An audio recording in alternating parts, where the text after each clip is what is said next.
Hi, I'm Juliet. And I'm Peter. And I'm a licensed therapist. And I'm a filmmaker, no license. And this is Intrusive Plots, a podcast about OCD in movies and TV. So we have a guest. First Intrusive Plots guest. I'm pretty excited about this.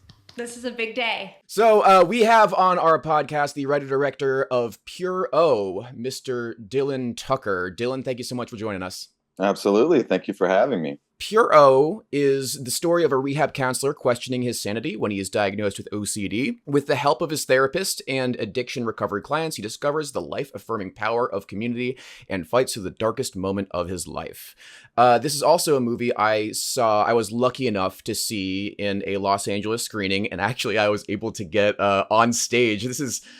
I'm gonna get the story out of the way now because it's a pretty ridiculous story. So around that time, I was also I was in town for, I believe that was the OCD SoCal event with Chris Tronson. Chris, who's like the best person in the whole wide world. He introduced and moderated our film Exposure when it came out. He's so cool of him to do that. Anyway, he hits me up saying, hey, by the way, I am moderating a Q&A for Pure O, and would you like to show up for that? I'm like, oh yeah, that'd be awesome. He's like, would you want to get on stage and do questions about filmmaking and OCD? Like, oh, wow, that's a huge honor. I'd love to do that. This would be great because I'll have just finally seen Pure O, and then I can kind of speak to the experience of OCD and filmmaking. Well, my flight gets delayed, and I keep texting Chris being like, hey, I might not be able to make this. He's like, no, you're totally good. Just come whenever. I make it there, and I Uber just as Pure O is ending. And then I get on stage for a Q&A about an OCD movie I didn't work on, and then kind of smiled and nodded a little bit. But it was so amazing meeting you. And literally the day it came out, I watched Pure O because I'm like, okay, I need to put faces to names to characters to plot points and all that stuff. And I'm really happy that I did because it was a great movie. Oh, that's sweet of you. Yeah, it was the same thing. I think Chris was kind of running the show on that one because we did a series of screenings, and that one was with the IOCDF, and Chris was sort of their SoCal rep. So he sort of was like spearheading, organizing that. Yeah, and he hit me up and he's like, oh, there's this other guy who's making this OCD film. I think it would be cool if we just sort of had like some OCD filmmakers on the panel so we could talk to that. And I was like, sure, it's your thing, whatever you want to do. And so then that's how I met you. But yeah. Yeah, it was wonderful. Also, Chris is amazing. That guy never runs out of energy. That's true. Yeah, Chris is amazing for sure. I can tell that he's a really big presence in the advocacy scene here. I saw him wearing quite a few suits at the OCD conference this summer. Like, I was trying to dress very business casual. I felt pretty good about my outfits, but then anytime he'd be in the room, I would look over, he was like full suit. And I was like, oh, wow. He understood the assignment. Yeah, for sure. So thank you again. We're so excited. I recently watched Pure O in full about a week and a half ago, and I'm so excited to hear more. Peter, do you want to get us started with some of the questions? I would love to because I'm so excited. It's exciting for me as a filmmaker, but it's also exciting for me as an OCD filmmaker. I got some bigger questions for you, but I also have a bunch of little questions about oh, how'd you do this, that, and the other. He wrote 27 questions. I'm not joking. I'm looking. All right. Well, let's get it. I'm just excited. All right. So the first thing is not a question. It's a comment. And that comment is your two leads, Daniel and Hope, are so good. Their chemistry is so incredible. And as a filmmaker, I struggle a lot with finding chemistry sometimes. Thankfully, I feel like in Exposure, I pulled that off. But I was just watching Pure O and watching just sort of the way that they kind of coasted with each other in such an effortless way. And I was just, and also there were a bunch of scenes with Daniel by himself when Cooper is, I believe, one of the first couple sessions when his OCD therapist name is Nora, correct? Yes. So Nora is describing what she believes his experience to be, and he's nodding and just single tear drop, holding it back. I was seriously enraptured by that guy's performance, and that was really, really cool. Oh, he's phenomenal. Yeah, Daniel, I've known Daniel for a long time. We went to drama school together. Or I shouldn't say that. I was a little older than I was. We went to the same drama school. He was a couple years behind me. Didn't know him a lot in school, but we had a very close mutual friend. We've known each other a lot since school. Had never worked together, but had hung out a lot socially at different events. And eventually when I was looking to cast this, I was considering playing the part myself. And then I'm wearing 1,000 different hats on the film. writing, producing, directing, editing, doing all the music. And so I just, as we got closer, we had another producing partner kind of fall off the project, and kind of solidified the fact that I probably didn't have enough bandwidth to do everything for the sake of the movie. It was also a very personal film, so I thought it would be kind of nice to get somebody in who maybe had like an arm's length distance from it, who could kind of have a different end on the project. So I thought of him and I called him up, and then, yeah, Hope is his partner in real life. And I knew Hope a little bit, same thing socially, not as well as Daniel, but a little bit. And I went and saw her in a play that she was in, and she was fantastic in the play. And so I got really into this idea of casting a real life couple to play the leads. They could correct me if I'm wrong, but I think that this was their first time working together. And since then, they've been cast like 3 other times or something like that. What? In other stuff. Nice. As a couple? As a couple, yeah. Oh. Like they did another film or something like that. And then Daniel's been doing like one of the Chicago shows. I don't know, Med or Fire or one of those. I've seen a little bit on his Instagram, not to be weird and creepy, but I do follow him now because I think he's really cool. It's something like that. He's doing Chicago something, and he was on there. And then I think that Hope independently got cast as his girlfriend. So I think that we set off a tidal wave here, a chain reaction of events. But they're great, and they're amazing actors, chemistry. And they do have great chemistry. So, autobiographical nature. You talked about this in other interviews. It's one of the sort of the big things you've been saying about this film. Tell us a little bit about that, and I'm also interested about hearing about the rehab facility. Was that also somewhere that you worked? Yeah, I worked as a rehab counselor, for a while, and it was during the same period. Yeah, so that stuff's true to form. Any thematic parallels that no, I think that those kind of emerged naturally, and it wasn't something, I could kind of see the vision of it before I was writing. Yeah, it was just an intense experience that I went through, as all of us with OCD, as I assume a lot of people listening to this podcast are fellow sufferers. But I was late onset, so it was a really big shift for me. It's kind of addressed a little bit in the film, but about how it's just this big identity shift when you're older and you sort of have this like solidified worldview, and then this thing comes along and just totally throws you off course.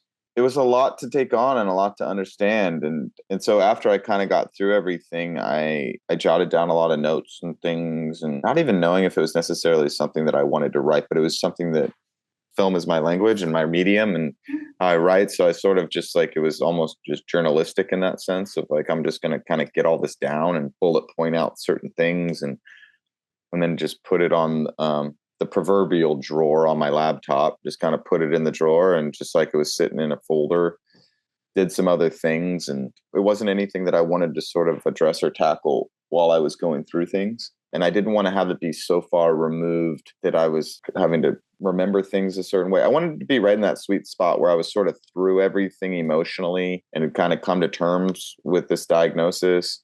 So at that point, it was during the pandemic, and I'd written something, and then we're all sitting at home, and I just kind of found it. And I was like, oh, this feels like the time. I think like a lot of us, we got very introspective and very inward during that time. And this sounds familiar.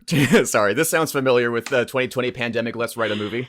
Yeah, no, of course. Yeah, I mean, I'm always writing a movie, but this one particularly, we were all getting very like inward at that time, I think, and self-reflective.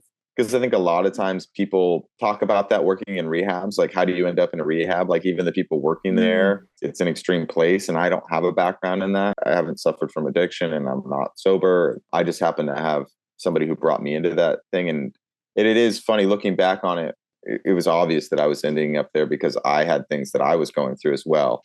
And I think a lot of us, I mean, Juliet, you're a therapist, you can speak to it, that I think most of the time when you're helping other people, in a lot of ways, you get more out of it than the person you're helping in life. And that's a major theme of the film. And so this sort of parallel track of, a character who is on one hand helping people who are at their rock bottom, while he's also going through his own rock bottom at the same time. I think that happens a lot more in life than we're aware of. I think a lot of therapists out there are probably going through their own shit while they're helping other people. And it's definitely what the film's about us all needing the help of other people.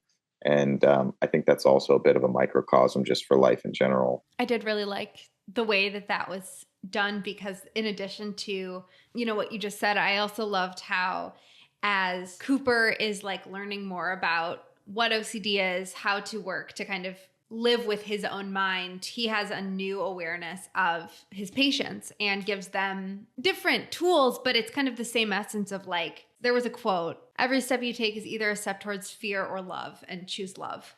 And I just love that.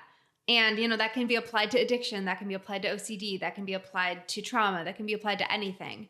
That really stood out. Yeah, and specifically, that's what that moment is in the film. It's sort of he's sitting there with his clients at an AA meeting, and that's being told to them, and he's sitting to the side, like, oh, that's kind of speaking to me in my life, and so yes, I think that's exactly that experience. It was my experience working in a rehab. I was like, oh wow, there's all these things, these modalities that I'm being introduced to, that I'm teaching to other people, that I'm like, oh wow, this is actually really applying to this whole other thing. And so I'm very happy that you picked up on that or felt that.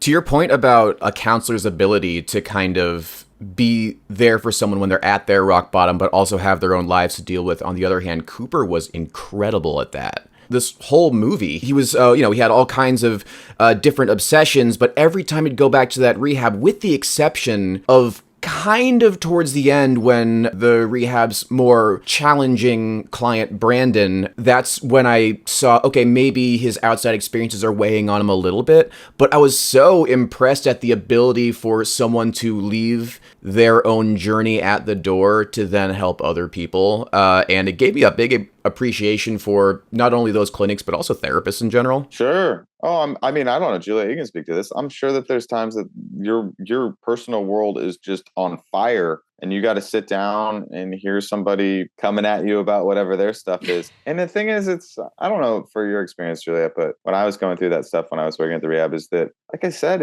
it takes you out of yourself, especially with somebody like with an OCD brain who becomes so sort of like self-obsessed about certain things, to have that stimulus be drawn to something else. It definitely is effective compartmentalization. If you're not just like seeking to always be distracted by work, if you're able to like have kind of a balance where when you're meeting with a client, like for me, I really work to be as present as I can. And then when I'm not in therapy mode, I really try and do the skills that I tell people to do all day long for myself. But yeah, it's a really great, it does feel a lot of ways like when things are burning up outside my one-on-one sessions with clients and I go into the therapy space, it's a great escape because it's like, okay, let me hear about you. Let me like get out of my mind. And of course, there are still the kind of pulls from my attention to go to obsessions, to go to, I'm a human, you know, I think about other things too during sessions sometimes. What? I know, right? You had a single thought that wasn't about the person. But yeah, it's a great escape. It makes you feel a certain way when you're helping other people, like, oh wow, I thought I was at my rock bottom, and here's somebody else who's like, in that way you're walking away feeling like, oh wow, it really puts your life into perspective when you're coming back into it. And I think everybody with OCD can really relate to the fact that we're all very high functioning. Even when I was at my absolute worst with OCD, I'm an incredibly functional person for the most part. I can really get out there and I can put on that mask, and I can, I could be having a conversation with you for 20 minutes and then you would have no idea that I was throttling it like a 9 with my anxiety, because we're all really good at that, I think. And that was a common thing when I was in group therapy. But I think it's the same thing. I think that when you're going through that and then you're with somebody else and you see them struggling, it just puts your life in perspective when you go away and you're like, oh, wow, like, okay, I got this. So I was kind of at the same place in my mental personal life of like, I've hit my mental rock bottom and I will do anything. But then when you're helping other people and you see that they're at this different kind of rock bottom, it also helps you in that way as well. I want to jump in and just speak to that idea of the OCD rock bottom before. This is going back when I'm like 2010, I was in high school.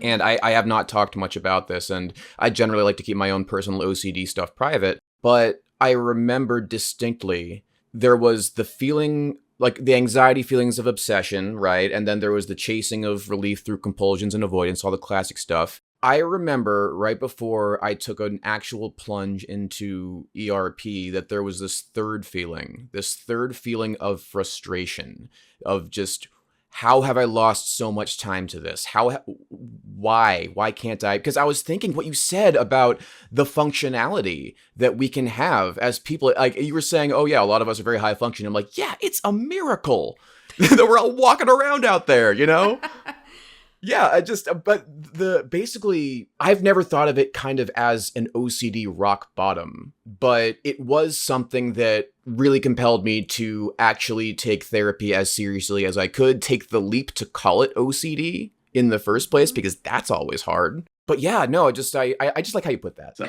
Well, yeah, I think all the parallels are there because I remember in my OCD groups too. I mean, a huge part of it, it is. I don't think that there's a ton of deniers in my group. There were people there that were like, "Oh, I kind of got forced into this by my therapist who said I had this thing, but I'm not really sure I have this thing." And then they'd start going into it, and everybody else in the room is like, "You're 1000% have OCD." It kind of is a rock bottom, and at least for me, that initial hit of getting into therapy, it's never been as intense for me as it was at that time. Once it's going to some other theme now, I'm aware of it so much sooner. So I'm able to get into my tools sooner, which means that it doesn't take a hold in the same way. It's not like tainting core memories like it's Inside Out, being like, oh, there's a core memory with attached to that theme. Oh, another one. Yeah, totally. Yeah. Tell us a little bit more about if there were any other characters that were based on people you interfaced with during this time. Yeah, for sure. It was important to me to not just show the film from a single point of view, because OCD and mental health in general is something that I wanted to show how it really affects everybody around you. It's to varying degrees within the film. Yes, there's some that are very sort of more direct one-to-one comparisons. Most things in the film are sort of an amalgamation of like different things, you know, the groups and the clients and things like that. It's like different bits and pieces of different individuals, but everybody in the film, there is some sort of real life counterpart to whatever that character represents. There's no real like character that's just out of thin air in the film. Like everybody sort of does have a direct corollary. But with that being said, it is a work of fiction. So there's a lot of me in there, but it's also, first and foremost, you got to tell your story. Okay, so I did something a little bit similar with Exposure. Obviously, it's a thriller with lots of like heavily fictionalized, like it's a straight up like Hitchcockian thriller, so it's obviously very different. But there are certain film conventions that you can use to kind of heighten the experience and communicate what you're going through at that time. And I want to call out a couple of moments in Pierrot, that like visual moments that I thought were really, really cool. Okay, so sorry, I like this part. So. There's this one part where he's in the kitchen and he has an obsession spike of some kind. And he leaves the kitchen and Hope's character and goes into the bathroom, in which the color temperature drastically changes. He is alone. He is outside in a completely different headspace, even though he's a few feet away. And I think that was a really great way of using film to kind of show where he was then and where he is right now without saying a word. Yeah, absolutely. You know, it goes back to what we were talking about of how highly functioning we are and how well we're able to hide our anxiety, and how as an intimate moment as that is, cooking in the kitchen with the love of your life, and you just can step away and step into a bathroom and have like a full breakdown and like come right back out and keep cooking in the kitchen. And sort of like, yeah, I love that you picked up on sort of like the visual thing there. There was another thing, and I want to talk a little bit about you editing the film, just because it's a lot to sort of take on. A lot of times people that both write and direct their own films, they'll feel like, okay, should I get someone that isn't as close to the footage as I am? Sometimes they'll kind of feel that, but no, you did it yourself. And there were a couple of moments where I noticed, or this is about like an hour, 10 minutes in, there is sort of this kind of somber montage. This is, I believe, is after they've learned that Steve doesn't have much time left. Whenever you're doing a montage, especially with that kind of somber music to show the passage of time and sort of a melancholy mood, it's not often that someone will have a quick cut of an obsessive thought jumping into their brains, which involves some quick cuts, which usually just isn't at home in those kinds of scenes. But because of the situation here, you found a home for that kind of quick cut, even though the somber music was still going, which tells me he's pretty good at having obsessions and living life on the outside at the same time. So I like that. Oh, yeah. I love that you picked up on that. Yeah, I'd edited some short form stuff before. This is my first time doing like a feature, but God, I love it. I love editing. Editing is one of my favorite parts of the process. I just think that it's just writing with finite possibilities, you know, versus when you're on the page, you can kind of create anything. And you do that when you're writing a screenplay. And then, like you say, it's true that you make a film 3 times. Like they say, you write a film and then you shoot a film and then you cut a film. And you could give the same footage to 10 different humans and you'll have 10 different movies based on the same footage that was shot, because it's all about how you edit it. It's all about a million different choices that you're making every second. And yeah, it was just a very natural extension of the process for me. They say, I think that editing's almost closer to making music than it is to anything else. And I've been making music my whole life for a really long time. So I think that there's sort of a rhythm to it, and sort of a rhythm and a pacing and sort of the peaks and valleys. I loved it. The first choice to do that was really just out of essential. It was a really sort of just like DIY project, close collaborators and things like that. And as it came down to, all right, well, we got to cut this thing. It was sort of like, well, it's just a few of us wearing a lot of different hats, and sort of like all of the creative stuff really kind of fell to my lap, and I was game for it. If you've written a film and then you've directed the film and you've shot the film, yeah, I mean, you have such an intimate knowledge of it. I'm able to carve through everything, and I knew exactly what I was going for on the page, and then I knew what I wanted on set. And so it was a very streamlined process. And I don't think that I was hampered by that or felt like I wasn't able to kill my babies, so to speak, in terms of falling in love with something and not being able to try something else out and test it and try new things. Because as you know, making a film, Peter, you never get every exact thing that you want or need. What? No 100% success rate? No, exactly. Especially shooting, it's things are moving a mile a minute, and there's like 4 or 5 things popping in my head right now that I cringe at every single one that didn't make it in or didn't work or Right. And that's the thing, is that you have to work within finite possibilities. So you're like, all right, I wrote this thing, I was going for this thing. Now this is what I have. I look at it now. I just don't, if you're really kind of going for something that's really your vision, or I guess like an auteur like approach to filmmaking, I feel like you have to edit your film. So I feel like, I mean, I know that there's directors that just work really closely with editors and then like let them sort of do their thing. But because everything's communication, right? Otherwise, it's just one thing that you have to go into a room with somebody that wasn't there for any of these previous things. They weren't there writing the film. They weren't there for any of the making of the film. And then you have to sit down and restart your vision all over again to somebody who wasn't there. And then you got to make excuses being like, okay, well, what I wanted to do was to do this, that, and the other, but then the sun went down too quickly, so we had to rewrite on the day. You can save all those awfully embarrassing conversations if you just edit your own movie. Yeah, I just think it's something really streamlined to it, and I really enjoyed it. There's one more question about editing and shooting that I want to ask, because this is something I went through. How difficult is it to shoot a group of people sitting in a circle when you have to deal with the 180 line? Yeah, you know exactly what I'm talking about. Okay, so Juliet, here, I'm going to explain this to you. All right, so there's this thing called the 180 line. The 180 line is, the idea is that when you're watching a film and the camera cuts back and forth between two people, it's staged so that you know that they're looking at each other. Yeah, okay. If it's messed up, it looks like they're looking in 2 different directions, and it happens. Once you know what it is and where to look for it, it gets horribly distracting. However, when there is a group of people sitting in a circle, they are moving their heads left to right, to down the middle. You lose a sense of who's looking at what so quickly. And my AD warned me about this, and I didn't believe her. It is. It's hard. It's funny you say that, because my cinematographer and I were sort of like shot listing out for some of the group therapy scenes in a circle. The diagrams are hilarious, because I mean, I'm big on just like stick figures and like just showing camera movement and placement. And yeah, I like overheads. Yeah, they don't need to be detailed, graphic novel illustrations or anything like that. Just sort of like rudimentary design of where cameras are going to be. But yes, that one ended up just being trying to put all of the angles and this and that. It's shooting in a circle is really. It's like, what the hell is Cooper looking at now? Oh, it's yeah. Yeah, you definitely have to do a good job of setting up like where people are and eye placement, setting up the geography of the room, and then even within that, yes, the line's moving, and it can be tough. Well, from a novice, I was just watching it and I was like, oh, we're in the group. Let's see what we're talking about. And it, for me, I was like, oh yeah, a group, they're in a circle. So it worked. All of these things should have no bearing at all when you're sitting to watch a film. Like, I think the best direction should be invisible. That's my personal philosophy. At no point when you're watching a film, Juliet, do I want you thinking, wow, look at this shot right now.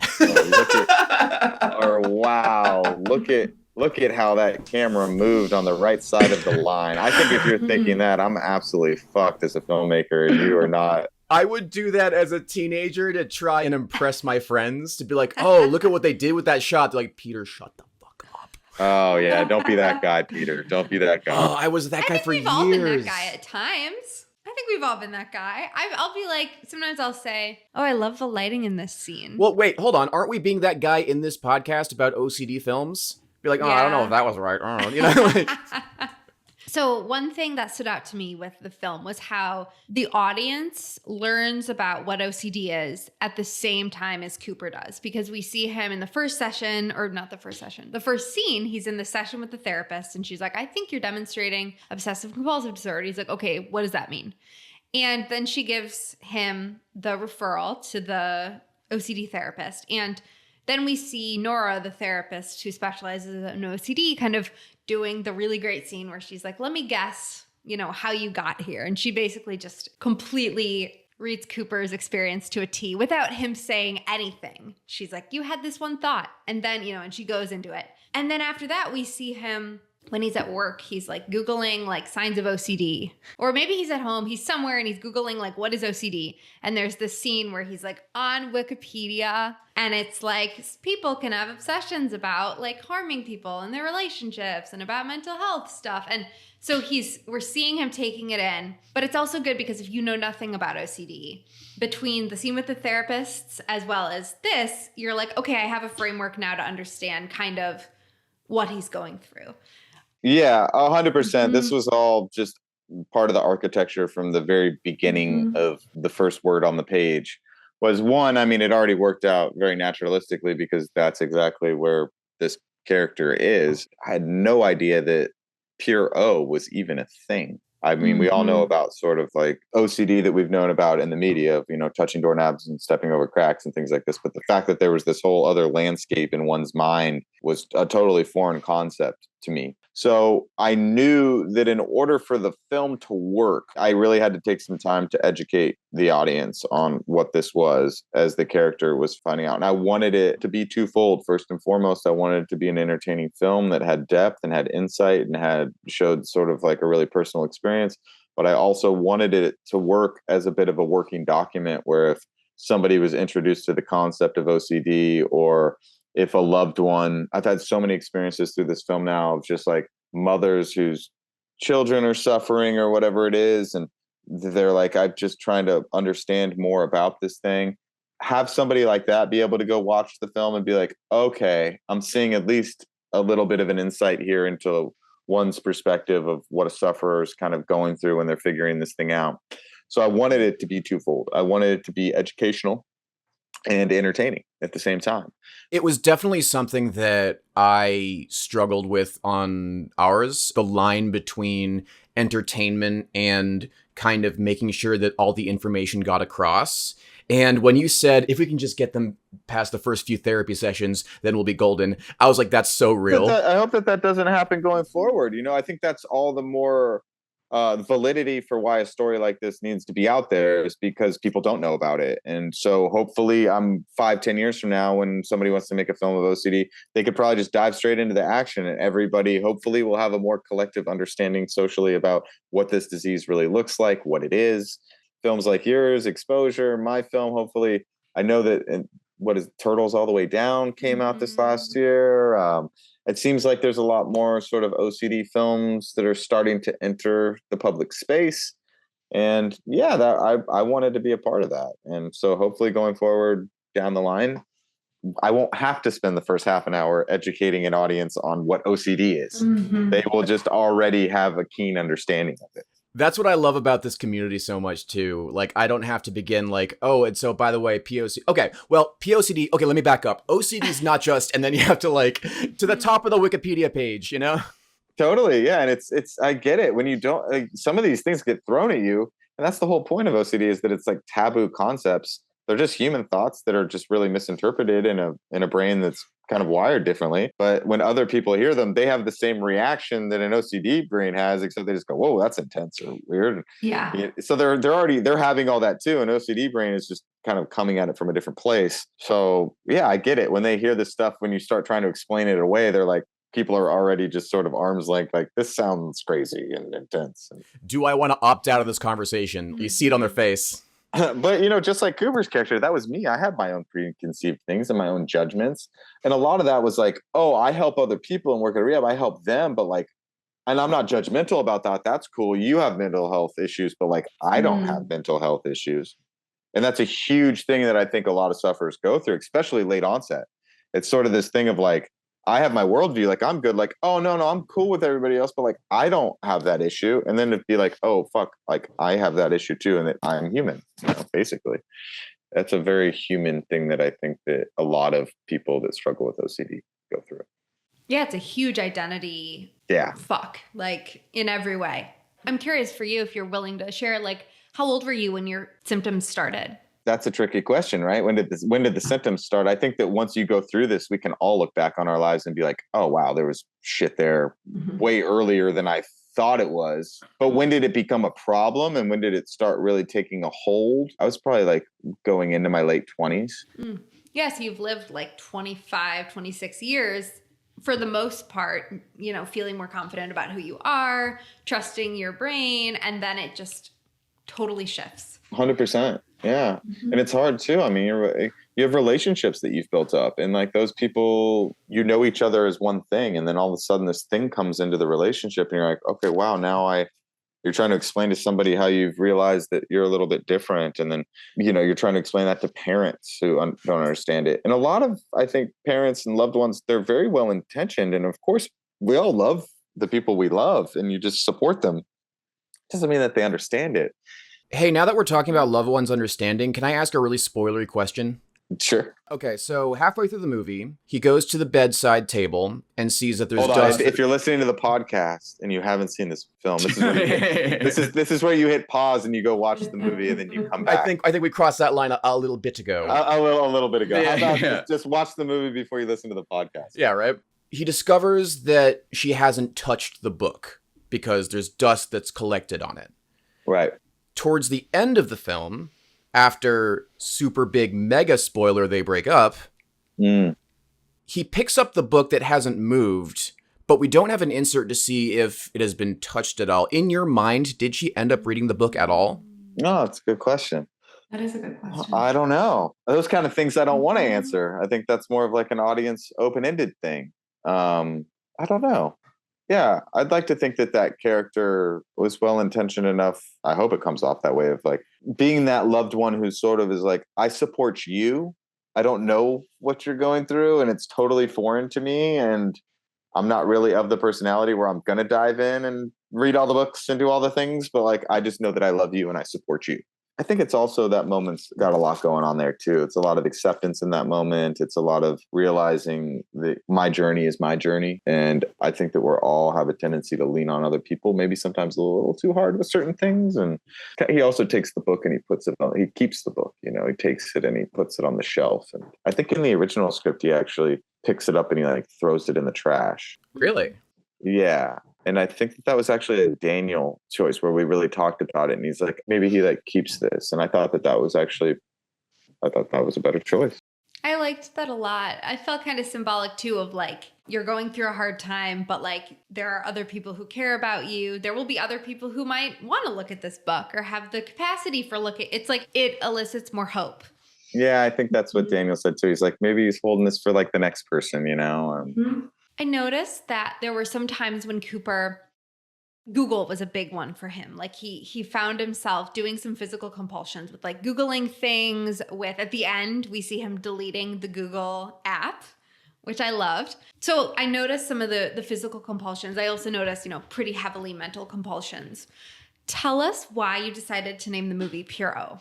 Yeah. So, gosh, you know what? I don't even know if I've ever really thought about those as physical compulsions that you say, like with the Googling, because I see that there's such a mental component to that, where you're really searching mentally for something and Google's just kind of the tool that you're using it. Gosh, I think about OCD in a pre-Google world. Google is not somebody with OCD's friend at all. I mean, I think people without OCD. It pretends to be your friend. Right. The answers. Everything. Just keep looking. It's on the next article that you read. Actually, there was somebody I knew in life who's not with us anymore, but he used to have a saying that said, "No WebMD past 10 o'clock." Solid advice. Well Yes. done. He doesn't have OCD. That's just a life thing. Like no WebMD past 10 o'clock. You got like a pain in your side, and next thing you know, you need to go to the emergency room because you're dying. Yeah, that's it. Very interesting. I didn't really see it as being a physical compulsion, really, but truly the primary thing at play in the film for all of it is really pure stuff. Especially in the groups too, all the characters suffer from some different theme. And as they say in the film, the content doesn't matter. But yes, I wanted to name it Pure O because one, I think it goes hand in hand with the raising awareness that we were talking about. I had a different title with the first draft. I think that was something that was sort of winded and poetic and didn't quite match the tone. It was almost more like a book title or something like that. As I went to do the second draft, I sort of was like, I want to do Pure O. I was hesitant about Pure O because some people who I didn't know when I first ran about, they kind of had a sexual implication when they heard Pure O. They were like, they didn't know what pure obsession was. They just heard Pure O and they were like, oh, is it like, does it have to do with like sex or something like that? And it hadn't even like orgasm? Yes, like pure orgasm. And that had never even crossed my mind. And I was like, what? Sorry, That's new to me. But sure, okay. No, it's one of those things I hadn't thought about, but people who, whatever, just two people, once it happened twice, they're like Pure O, and they're like sex me. It's like, oh, I guess there's a connotation here that I wasn't thinking of. But at that point, obviously I know Pure O is what it is. Even then, so then I was like, I want to keep it because I want to get this out there specifically, not just about OCD, but about Pure O, because I think people generally know about OCD, even though they're misinformed about what it really is, about just sort of like the Howard Hughesy, like physical OCD thing. Mm-hmm. We're familiar. That was the we thing. Did our last episode on The Aviator. The Aviator, yeah, for sure. But yes, exactly. Like The Aviator, As Good as It Gets, Monk, all these films, people kind of have that side of it down. But in terms of a Pure O thing, never seen that on film. Mm-hmm. I guess through the making of it, somebody told me that there's a HBO Pure. It's on our list. It is on our list. Which I haven't seen yet. That's the only other thing I know of that's out there. So I think having the title be that was important to me. It was something that when we talked with our distributor about it, they were really supportive of it with the title. And I was prepared. I was like, listen, if somebody comes on board and just tells me that I have to change the title of this to avoid these connotations or something, then we'll cross that bridge when we get there. And luckily I kind of didn't have to get there. And I had distributors who were on board with the fact that they wanted to kind of get the name out of this thing too, and the advocacy of it all. So that's why I took the title Pure O. Very fitting. Yes. I have another question, but before I ask it, it's more related to OCD community stuff. Peter, are there other things you were really wanting to make sure we talk to Dillon about? We'll keep it brief, but how'd it feel getting into South by, dude? That must have been so cool. For non-movie people like me, what does that mean? South by Southwest is a film and other things, but in the context of film, it's a film festival that takes place in Austin, Texas. It's a really cool place to have a world premiere of a film like Pure O. Yeah, it's a big one. It's one of the big festivals for sure. It felt amazing. Obviously, like we're not a nepotistic team by any means. We were truly the little movie that could. And I know that there's a lot of young filmmakers out there who maybe question these things, right? And say like, oh, everybody's got to know somebody, and people are picking up phones and working the phones, and everybody has an in. And though that very much might be true, we were just the film that was a bit of a blind submission. I had a film that was at South by Southwest previously. I think we like screened in the title design competition one year, which is a very specific thing for a film that I had made like in 2014. We didn't know anybody. It was just a blind submission, really, and got the call, and it was huge. Obviously, it's really kind of like life changing in terms of right away that the world that they thrust you into, and they've been phenomenal. Even the previous experience I had at South by Southwest, the team there is incredible in terms of they're really just people that are in it for the right reason. So it was very affirming. I think it was 8 films out of a couple thousand or 2,000. That is mind-boggling. Yeah, and that's such a great representation.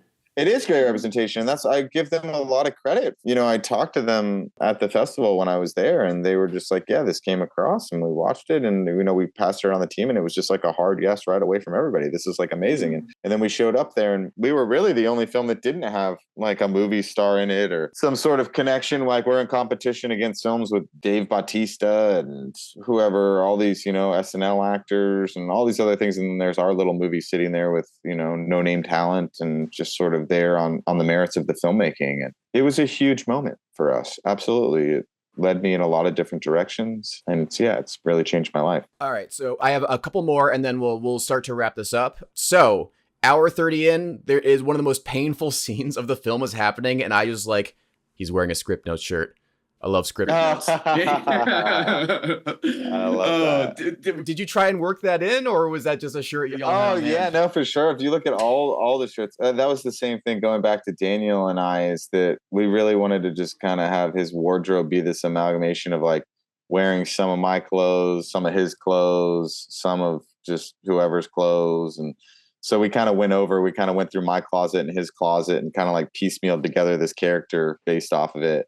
Yeah, there's a lot of like his shirts throughout the film are really like a lot of nods to like LA. It's a very LA movie in terms of it's shot all over LA. It's West LA, it's Hollywood.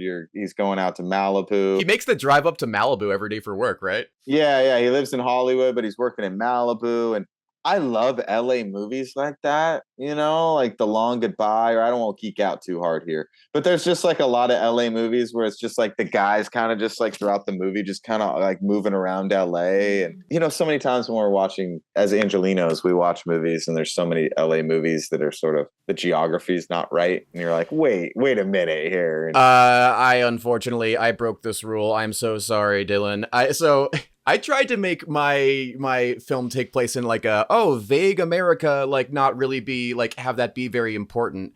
And my movie also has a lot to do with like the poor access to like healthcare and mental health care. So I'm like, I don't want to make it specifically California, but of course with the budget we have, we look and we see like a giant palm tree, and then we see like, what's very obviously the valley, Yeah. And I'm just like, can't win them all. I didn't know. All right, Juliet, all you. Yeah, I just have one more question, like OCD related. I'm curious, how did you, in the filmmaking or in the writing or just in the marketing process, like were there ways or specific things you did to kind of like market this movie or this film to the OCD community? Or did you consult with like any OCD specialists in the writing process, or what was all of that like?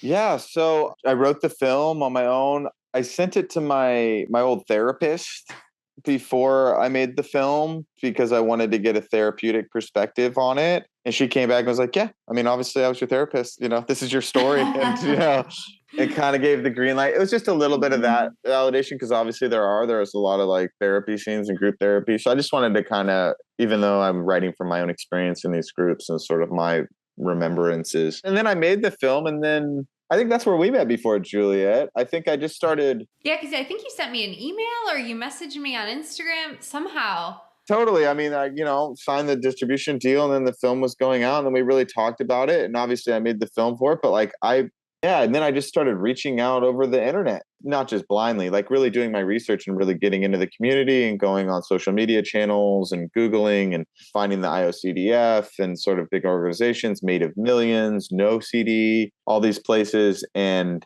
just kind of found points of contact and started reaching out to people. And at first it was even like, I think when I was meeting with you and other sort of like online influencer type people, it was just sort of, hey, here I am. I'm a guy. I have OCD. I made this movie. It was at South by Southwest. It's going to be coming out. And I think that was just enough to get the conversation going with a lot of people. I think a lot of people, it's amazing how much I found this community is just so supportive of one another. We're a good community. It's overwhelming sometimes. It's been amazing. Yeah. And so people were... And it started out, we were doing like a theatrical run. And so it was sort of like a lot of online people were like, oh, this is great. I don't really know. My audience is just kind of sort of everywhere. And the film was going to kind of be like LA, New York. And then it ended up just being in LA. And throughout that theatrical run, we ended up partnering with all these organizations, just through the IOCDF and through Made of Millions, OCD Game Changers with Chrissy Hodges. Love Chrissy. Mm-hmm. Yeah.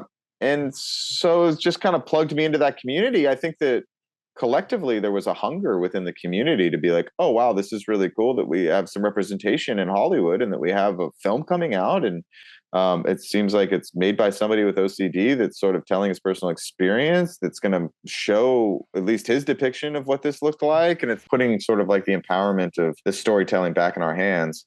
But as a lot of people that have reached out from different parts of the world looking for it, I hope the film continues to expand and finding different OCD organizations in different territories. And it just has happened organically, but it really just started out by knocking on doors and reaching out to people and saying, hey, I don't even know what we could do with this. We just kind of have an OCD movie, and how can we get this in front of the community for the people that I made it for? It's always a big, like, hold your breath type moment, being like, I hope they like it. And just that sweeping validation when they respond positively that, like, okay, we got it right. And don't get me wrong, there's people that have seen the film that are sufferers that have taken contrarian opinions about the experience that I've read, and I'm like, oh, I don't know. You know, this was my experience with the disease, and I tried to stay true to it.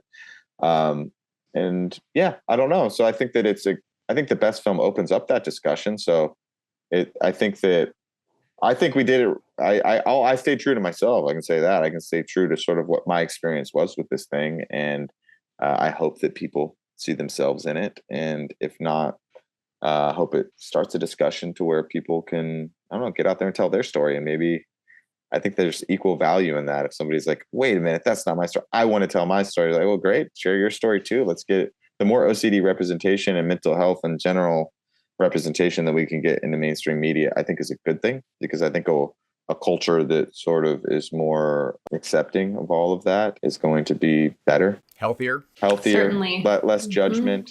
And I think we're definitely trending in that direction as a culture. I see it, or, you know, at least in my world, in my bubble, I'm seeing more and more people that are more open to understanding these things. And your podcast is part of that. Woo. Thanks. We're really excited we were able to get you on. Of course. Yeah. Thank you for having me. This was wonderful. This was really great to dive in and talk equal parts filmmaking and OCD. Yes. I love that. That's great. That's what we do, and it's fun to listen. I feel like I'll be able to contribute to the film talk sometimes because I'm learning from Peter and now from you. So yeah, totally. Lovely. You'll learn the terminology that'll make you absolutely insufferable to everybody around you. Well, I hope that there's more and more OCD films just so this podcast can keep going forever and ever, so that every time an OCD film's out. Oh, there are. We have quite an extensive list already, and we got a backlog. We got it. Yeah. I love that. We're excited. What's your list so far? What else? What have you done, or what do you got coming up?